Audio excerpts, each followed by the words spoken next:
Hello, I'm Adam Barralet and welcome to this Crystal Connections video where we're exploring 5 goddesses and 5 essential oils. What I love about pantheons of deities such as the Greeks and the Romans, the ancient Egyptians and so on, is that there was a whole range of different goddesses. Each one represented a different archetype.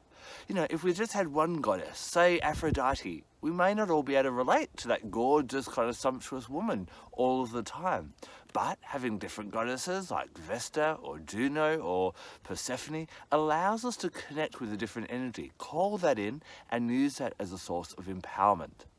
Now, with essential oils, they give us beautiful aromas to be able to anchor into this energy. In this video, I'm going to explore 5 of my most precious floral oils, because I think those floral oils really open up that feminine, divine feminine energy within us all. Now, we're going to be exploring 5 goddesses in this video. Is this just for women? Not necessarily. Within each of us, we each have masculine and feminine archetypes, and we can call upon different ones of them at different times. There's no reason why I couldn't do a video on 5 gods and 5 oils. Maybe that's a future video. But today we're going to explore 5 of my favorite goddesses and 5 of the most precious floral oils on the whole entire planet, and how we can anchor into them at different times depending on what we need in our life.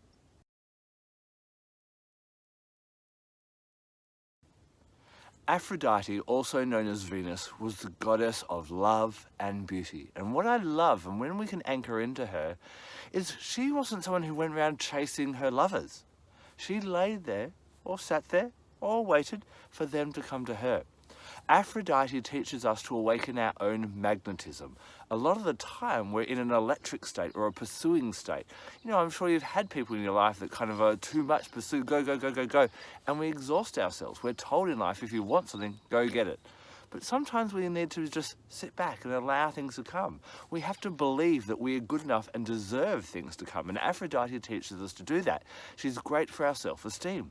Now, being a goddess of beauty, she also encourages us to look after our own physical appearance sometimes. I used to own a chain of grooming and deportment schools, and I found it amazing watching when girls and guys looked and learnt some different skills on grooming and dressing and that, and they started to change their appearance, not on just a superficial way, but they started to feel better about ourselves. And I often find, and I'm sure you would agree, when you wear your favourite outfit, it makes you feel a bit more confident, a bit more powerful, a bit more beautiful, a bit more seductive, and that type of thing as well. There are times in life when we can just get comfortable living in our tracksuit pants, and Aphrodite allows us to bring back that confidence and that self-esteem. The essential oil I use to anchor into the Aphrodite energy is rose. Rose is the most pristine oil, and I love her in so many different ways. Rose is very powerful metaphysically for helping us to awaken our inner magnetism. We often send our visions, our desires, our goals and our wishes out to the universe, but we also have to be open to allowing them to come. What happens with each of the flowers, they open us up to different things, and rose opens you up to allowing magic to come into your life. From my experience as well, rose essential oil also lifts our vibration. It helps us to feel better about ourselves.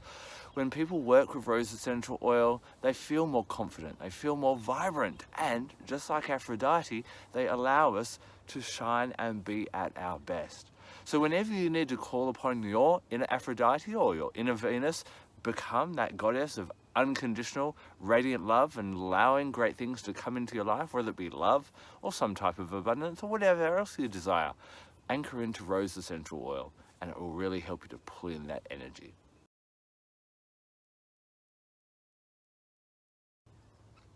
Diana, also known as Artemis, decided never to take a lover.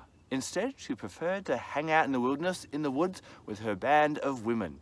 She was the goddess of the moon, of wilderness, and of hunting. Now, when we hear hunting, we're kind of like, ooh, I don't like about killing animals. But she was about living in tune with nature. She's very in tune with the cycles of the moon, being a lunar goddess. And also, hunting in the past, there was this attitude of we ask that an animal give its life to sustain us, being part of that circle of life, rather than just slaughter everything and kill everything and that type of thing as well.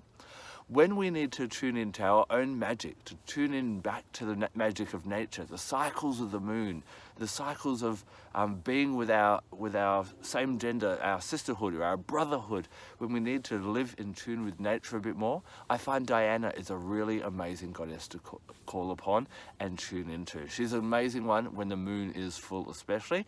And also, when you want to break out of that kind of idea of I must find a partner and I must follow society's way, hey, live life how you want. If you want to hang out in the woods with your girlfriends for the rest of your life, then do that. The oil that really helps you to anchor into her, I find, is jasmine.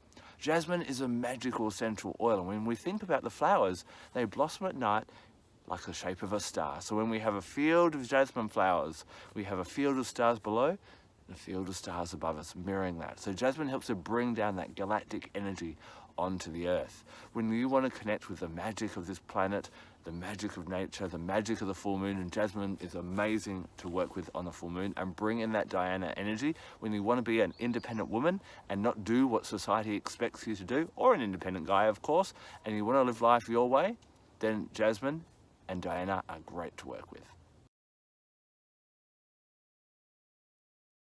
Whereas Aphrodite would allow people to come to her, Freyja was the goddess of beauty, love, but also warfare and battle.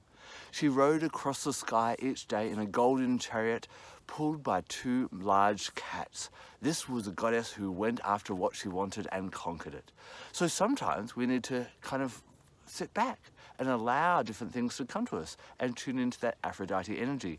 But sometimes we also need to get our big girl or our big boy pants on and go and pursue what we want. Freyja encourages us to do that and be glorious in that type of way. For me, she has a real solar energy and really brings out that quality to want to shine a bit more and to stand out and be counted and make a difference in the world. The essential oil I love to tune in with the Freyja energy is definitely neroli, the essential oil of the blossoms of the bitter orange tree. Now, neroli is an oil that the nymphs, nature nymphs, would use to seduce young men and women out of their bedchambers at night and encourage them into the woods. In other words, neroli is an essential oil that encourages us to step outside of our comfort zone, to go and explore new things, to go and delve into the mysterious and to see what else we can do when we step outside our comfort zone or our square. Freyja allows us to do that. So whenever you need to kind of expand yourself, to stand out, to step up, to expand, to grow, all those different types of things, we can call upon that golden radiance of Freyja and anchor into that energy with neroli essential oil.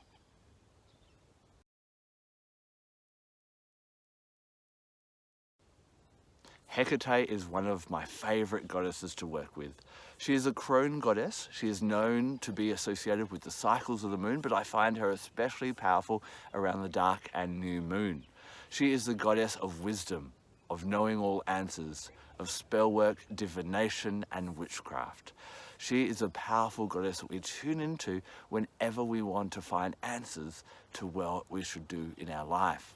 Hecate was amazing because she had been around for so long. She knew, she gained wisdom from the experience of life, and she teaches us to step within ourselves and learn and find wisdom from our own experience as well, and not to always rely on other people.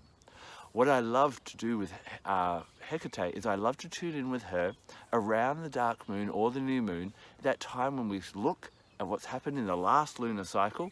Sorry, the sun's trying to get through on this video as well. And we're talking about the dark moon. It must be Freyja still.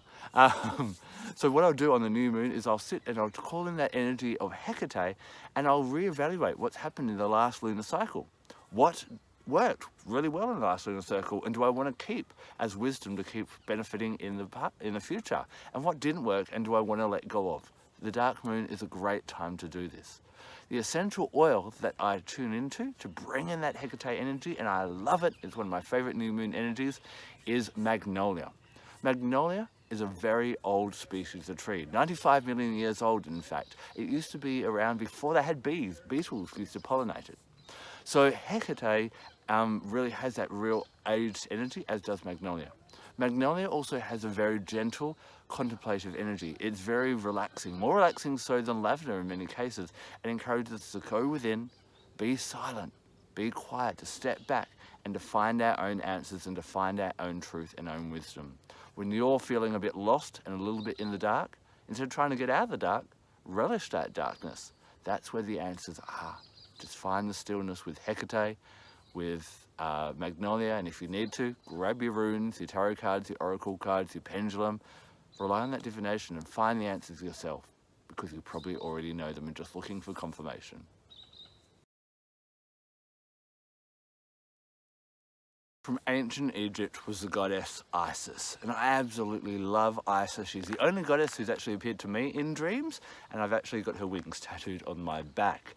What I love about Isis is she is a goddess of many different things, but mainly the goddess of fertility and the goddess of magic. The Egyptians believed that it was Isis who was responsible for flooding the Nile each year, bringing them fertile soils that would allow them to have a great year agriculturally. But she was also associated with magic and the stars and making things happen. When I'm tuning into my Isis energy, I'm tuning into my ability to manifest my will. One of my favourite statements that really kind of connects to Isis is, let me just rearrange the universe to make that happen. When you need to rely on your own magic, your ability to bring fertility into your life, I'm not just talking about falling pregnant, I'm talking about bringing opportunities, making things work. Maybe you've already got an engagement on a Tuesday night and there's another engagement. You're like, how do I balance them? How do I find someone to look after the kids? That type of thing. That can be when we can tune into Isis energy to rearrange and look what's not possible at the moment and turn that into the possible. The essential oil I love to work with when I'm working with Isis is a plant or a flower that is native to Egypt, and that is the lotus flower, especially blue lotus essential oil. Blue lotus essential oil is an oil of ascension. It allows us to fog off all the other rubbish in our life that tells us that we can't do something, that we're unable to do something, all those restrictions, and to believe in our own magic. It helps us tune in to our own divinity and our own spirituality and rise up above the muck, rise up out of the mud towards the light, towards that possibility, towards our dreams. It is an oil of ascension. So we all have the ability, as we hear time and time again from so many people in the spiritual industry, that we can have whatever life we want. And Isis, aligned with blue lotus essential oil, allows us to actually be that manifester, to create the life that we do want. Sometimes when we're not believing in ourselves and our own magic and our own empowerment, we're feeling disempowered, then Isis and blue lotus are really great to tune into. So there you have it. These are 5 of my favourite goddesses and 5 of my favourite floral essential oils that you can use to anchor into the different goddesses and draw these energies into your life. Now when you do that, you're tapping into a part of yourself that is also each of these goddesses. These goddesses are archetypes that all of us have in us in different levels. And we don't have to choose one. Sometimes we may have to be a bit more glorious and allow things to come to us and tune into that Aphrodite energy. Sometimes we may not want to attract love or anything like that and go tune into nature and the magic of the world. And maybe Diana or Artemis, whoever you're drawn to at different times and in different scenarios, you can switch between these goddesses and other goddesses and gods as well. I also love to work with gods such as Pan and Thoth and Apollo. They really resonate with me. With the essential oils, you can diffuse them, but another really great way is to anoint yourselves in them, like a goddess that you truly are. I'd love to know about the goddesses and gods you love and the essential oils you connect with them. Please share that in the comment section below. And please, to get a blessing of the gods, subscribe to my videos and make sure you get the notifications so you know when a new video comes out. Thank you so much for taking the time to watch this video. I'm Adam Barralet. Blessed be. Oh, and one last thing, if you'd like a free one-page PDF download of all the things I'm talking about with the goddesses and the oils and how they work together, check out the link just below at the top section of my comments. This is to my link tree, and if you scroll down to the bottom, you'll see a free goddess essential oil download that you can check out and get a summary of what we've been exploring today.